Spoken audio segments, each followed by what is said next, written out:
بسم الله الرحمن الرحيم. الحمد لله الذي أنزل على عبده الكتاب ولم يجعل له عوجا قيما لينذر بأسا شديدا من لدنه ويبشر المؤمنين الذين يعملون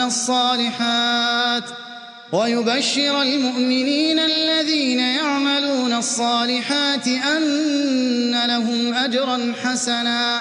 ماكثين فيه أبدا وينذر الذين قالوا اتخذ الله ولدا ما لهم به من علم ولا لآبائهم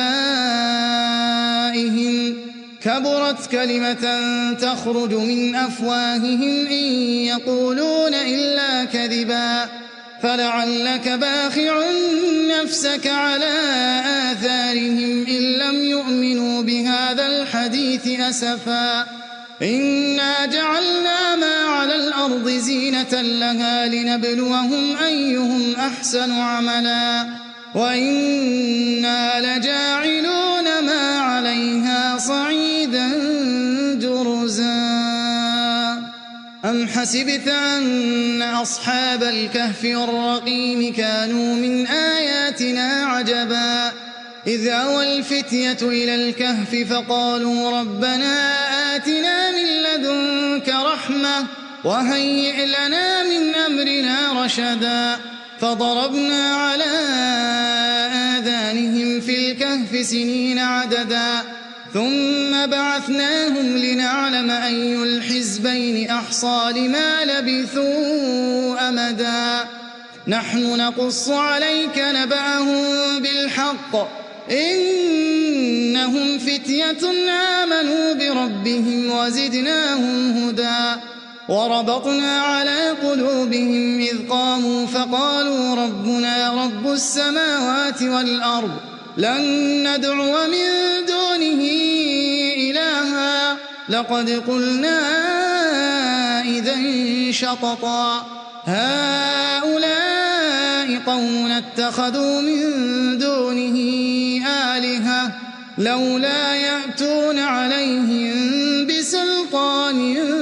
بين فمن أظلم ممن افترى على الله كذبا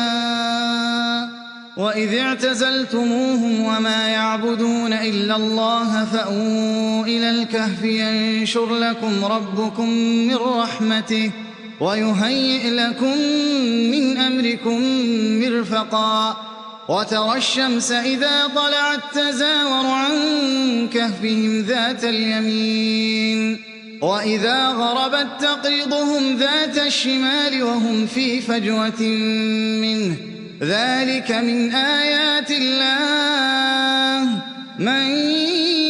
يهد الله فهو المهتد ومن يضلل فلن تجد له وليا مرشدا وتحسبهم أيقاظا وهم رقود ونقلبهم ذات اليمين وذات الشمال وكلبهم باسط ذراعيه بالوصيد لو اطلعت عليهم لوليت منهم فرارا ولملئت منهم رعبا وكذلك بعثناهم ليتساءلوا بينهم قال قائل منهم كم لبثتم قالوا لبثنا يوما أو بعض يوم قالوا ربكم أعلم بما لبثتم فابعثوا أحدكم بورقكم هذه إلى المدينة فلينظر أيها أزكى طعاما فليأتكم برزق منه وليتلطف ولا يشعرن بكم أحدا إنهم إن يظهروا عليكم يرجموكم أو يعيدوكم في ملتهم ولن تفلحوا إذن أبدا وكذلك أعثرنا عليهم ليعلموا أن وعد الله حق وأن الساعة لا ريب فيها إذ يتنازعون بينهم أمرهم فقالوا ابنوا عليهم بنيانا ربهم أعلم بهم قال الذين غلبوا على أمرهم لنتخذن عليهم مسجدا سيقولون ثلاثة رابعهم كلبهم ويقولون خمسة سادسهم كلبهم رجما بالغيب ويقولون سبعة وثامنهم كلبهم قل ربي أعلم بعدتهم ما يعلمهم إلا قليل فلا تمار فيهم إلا مراء ظاهرا ولا تستفت فيهم منهم أحدا ولا تقولن لشيء إني فاعل ذلك غدا إلا أن يشاء الله واذكر ربك إذا نسيت وقل عسى أن يهديني ربي لأقرب من هذا رشدا ولبثوا في كهفهم 300 سنين وازدادوا 9 قل الله أعلم بما لبثوا له غيب السماوات والأرض أبصر به وأسمع ما لهم من دونه من ولي ولا يشرك في حكمه أحدا واتل ما أوحي إليك من كتاب ربك لا مبدل لكلماته ولن تجد من دونه ملتحدا واصبر نفسك مع الذين يدعون ربهم بالغداة والعشي يريدون وجهه ولا تعد عيناك عنهم تريد زينة الحياة الدنيا ولا تطع من أغفلنا قلبه عن ذكرنا واتبع هواه وكان أمره فرطا وقل الحق من ربكم فمن شاء فليؤمن ومن شاء فليكفر إنا أعتدنا للظالمين نارا أحاط بهم سرادقها وإن يستغيثوا يغاثوا بماء كالمهل يشوي الوجوه بئس الشراب وساءت مرتفقا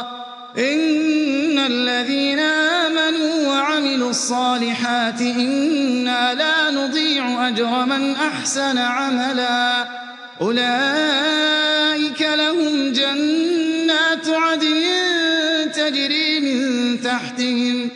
تجري من تحتهم الأنهار يحلون فيها من أساور من ذهب ويلبسون ثيابا خضرا من سندس واستبرق متكئين فيها على الأرائك نعم الثواب وحسنت مرتفقا واضرب لهم مثل الرجلين جعلنا لأحدهما جنتين من أعناب وحففناهما بنخل وجعلنا بينهما زرعا كلتا الجنتين آتت أكلها ولم تظلم منه شيئا وفجرنا خلالهما نهرا وكان له ثمن فقال لصاحبه وهو يحاوره أنا أكثر منك مالا وأعز نفرا ودخل جنته وهو ظالم لنفسه قال ما أظن أن تبيد هذه أبدا وما أظن الساعة قائمة ولئن رددت إلى ربي لأجدن خيرا منها منقلبا قال له صاحبه وهو يحاوره أكفرت بالذي خلقك أكفرت بالذي خلقك من تراب ثم من نطفة ثم سواك رجلا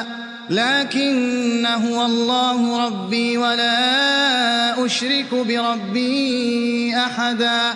ولولا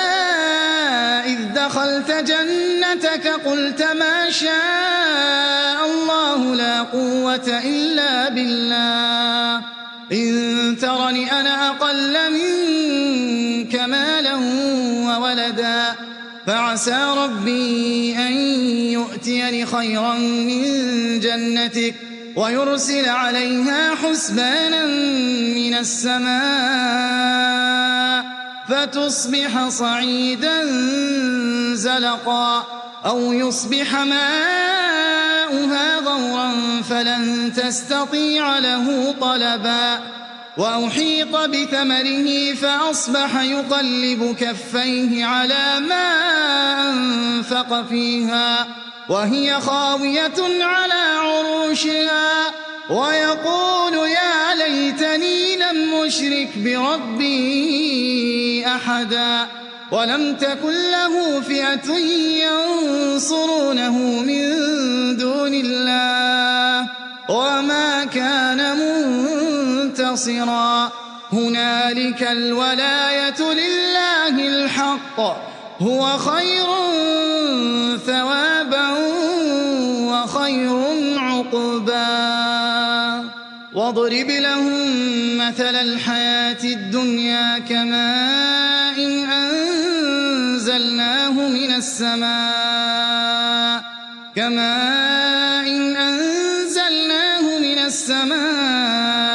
فاختلط به نبات الأرض فأصبح هشيما تذروه الرياح وكان الله على كل شيء مقتدرا المال والبنون زينة الحياة الدنيا والباقيات الصالحات خير عند ربك ثوابا وخير أملا ويوم نسير الجبال وترى الأرض بارزة وحشرناهم فلم نغادر منهم أحدا وعرضوا على ربك صفا لقد جئتمونا كما خلقناكم أول مرة بل زعمتم أن لن نجعل لكم موعدا ووضع الكتاب فترى المجرمين مشفقين مما فيه ويقولون يا ويلتنا ما لهذا الكتاب لا يغادر صغيرة ولا كبيرة إلا أحصاها ووجدوا ما عملوا حاضرا ولا يظلم ربك أحدا وإذ قلنا للملائكة اسجدوا لآدم فسجدوا إلا إبليس كان من الجن ففسق عن أمر ربه أفتتخذونه وذريته أولياء من دوني وهم لكم عدو بئس للظالمين بدلا ما أشهدتهم خلق السماوات والأرض ولا خلق أنفسهم وما كنت متخذ المضلين عضدا ويوم يقول نادوا شركائي الذين زعمتم فدعوهم فلم يستجيبوا لهم وجعلنا بينهم موبقا ورأى المجرمون النار فظنوا أنهم مواقعوها ولم يجدوا عنها مصرفا ولقد صرفنا في هذا القرآن للناس من كل مثل وكان الإنسان أكثر شيء جدلا وما منع الناس أن يؤمنوا إذ جاءهم الهدى ويستغفروا ربهم إلا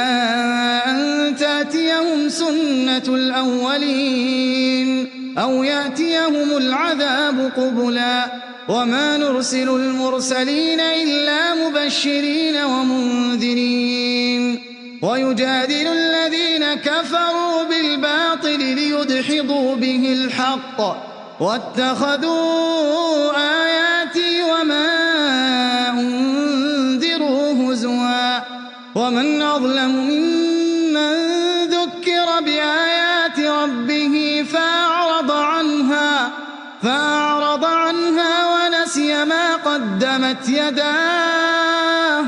إنا جعلنا على قلوبهم أكنة أن يفقهوا وفي آذانهم وقرا وإن تدعهم إلى الهدى فلن يهتدوا إذن أبدا وربك الغفور ذو الرحمة لو يؤاخذهم بما كسبوا لعجل لهم العذاب بل لهم موعد لن يجدوا من دونه موئلا وتلك القرى أهلكناهم لما ظلموا وجعلنا لمهلكهم موعدا وإذ قال موسى لفتاه لا أبرح حتى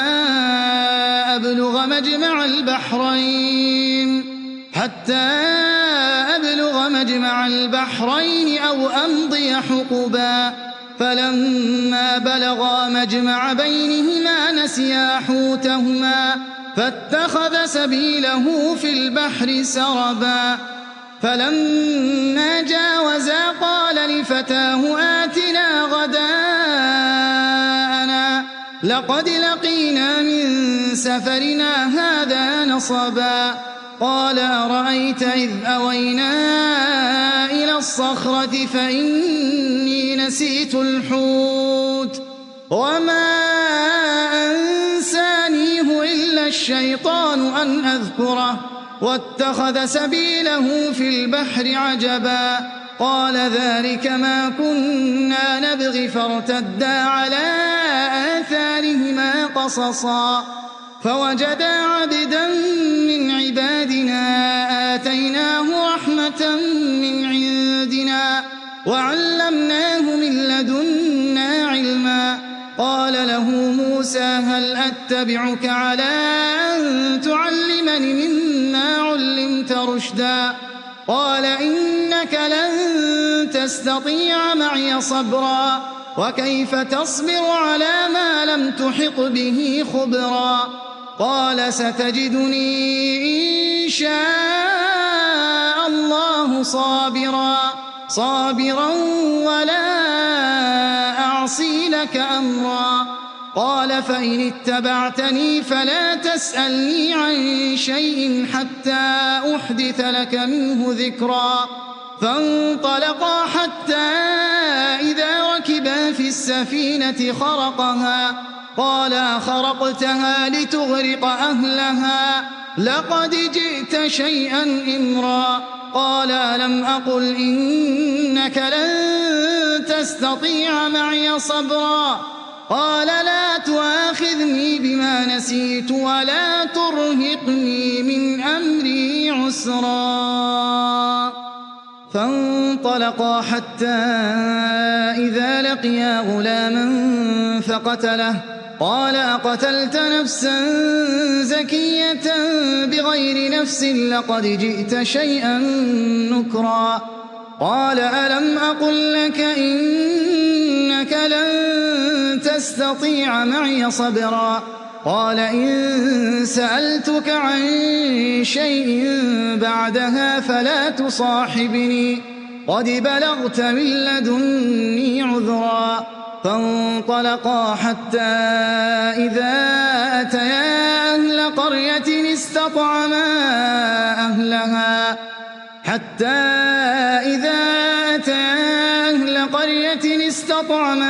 أهلها فأبوا أن يضيفوهما فوجدا فيها جدارا يريد أن ينقض فأقامه قال لو شئت لاتخذت عليه أجرا قال هذا فراق بيني وبينك سأنبئك بتأويل ما لم تستطع عليه صبرا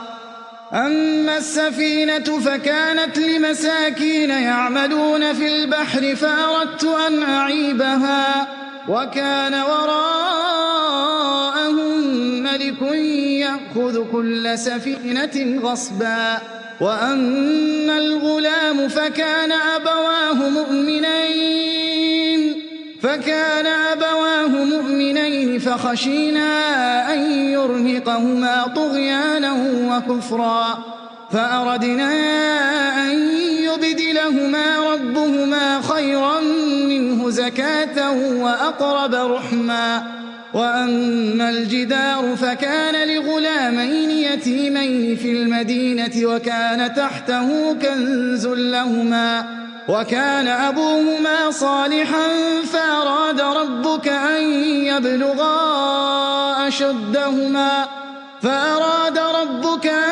يبلغا أشدهما ويستخرجا كنزهما رحمة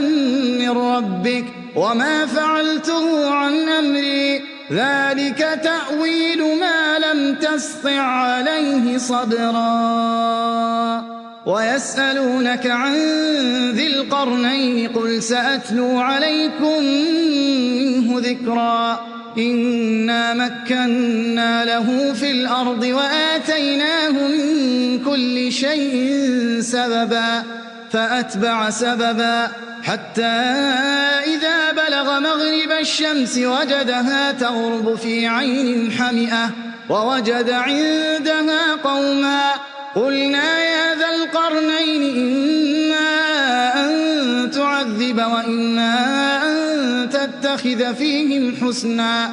قال أما من ظلم فسوف نعذبه ثم يرد إلى ربه فيعذبه عذابا نكرا وأما من آمن وعمل صالحا فله جزاء الحسنى وسنقول له من أمرنا يسرا ثم أتبع سببا حتى إذا بلغ مطلع الشمس وجدها تطلع على قوم لم نجعل لهم من دونها سترا كذلك وقد أحطنا بما لديه خبرا ثم أتبع سببا حتى إذا بلغ بين السدين وجد من دونهما قوما لا يكادون يفقهون قولا قالوا يا ذا القرنين إن يأجوج ومأجوج مفسدون في الأرض فهل نجعل لك خرجا على أن تجعل بيننا وبينهم سدا قال ما مكني فيه ربي خير فأعينوني بقوة أجعل بينكم وبينهم ردما آتوني زبر الحديد حتى إذا ساوى بين الصدفين قال انفخوا حتى إذا جعله نارا قال آتوني أفرغ عليه قطرا فما استطاعوا أن يظهروه وما استطاعوا له نقبا قال هذا رحمة من ربي فإذا جاء وعد ربي جعله دكا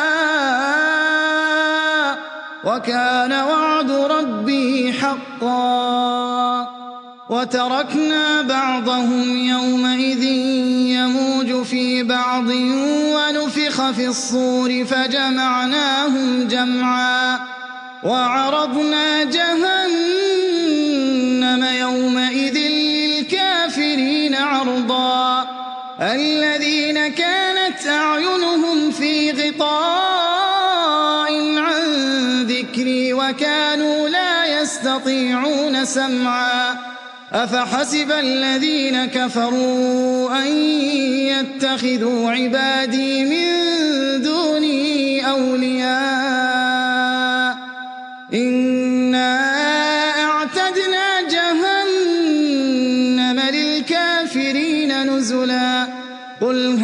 نُنَبِّئُكُم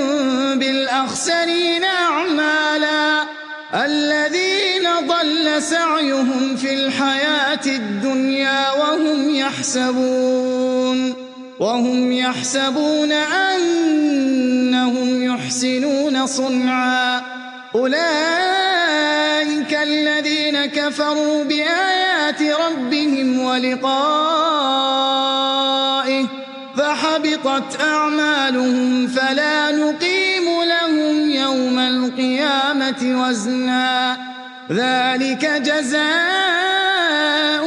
جَهَنَّمُ بما كفروا واتخذوا آياتي ورسلي هزوا إن الذين آمنوا وعملوا الصالحات كانت لهم جنات الفردوس نزلا خالدين فيها لا يبغون عنها حولا قل لو كان البحر مدادا لكلمات ربي لنفد البحر قبل أن تنفد كلمات ربي ولو جئنا بمثله مددا قل إنما أنا بشر مثلكم يوحى إلي أنما إلهكم إله